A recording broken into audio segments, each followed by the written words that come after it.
এই আমাদের দেশ ভারত, যেখানে দাম আছে শুধুমাত্র রাজনেতার, বাকি আমাদের সাধারণ মানুষের সংঘর্ষ, লড়াই এসবের কিছুই দাম নেই। পরিবারের 5 ভাইদের মধ্যে সব থেকে ছোট কুলদীপ কুমার।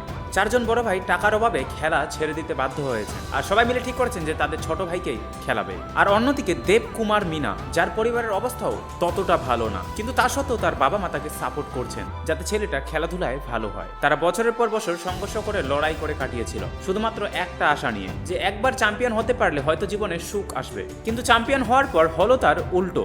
এবারে 2026 সালের ফেডারেশন কাপে তারা দুজনে 5.45 মিটার পোল ভোল্ট লাফিয়ে ন্যাশনাল রেকর্ড তৈরি করলেন, কিন্তু গোল্ড মেডেল পাওয়ার পরেও বাড়ি ফেরার সময় তারা দুজনেই দিশেহারা হয়ে পড়লেন। একদিকে ক্রিকেটাররা ম্যাচ জেতার পর পাচ্ছে লক্ষ লক্ষ কোটি কোটি টাকা, আর অপরদিকে এই সমস্ত খেলোয়াড়দের বাড়ি ফেরার মতো বন্দোবস্তটাও সরকার করে দেয় না। বলুন তো এখানে কার দোষ, সরকারের নাকি আমাদের? আমার মনে হয় দোষটা আমাদেরই, কারণ আমরা যতদিন চেঞ্জ হব না, সরকারও আমাদের ততদিন চেঞ্জ হবে না। তোমরা কি মনে করো? কমেন্টে বলো।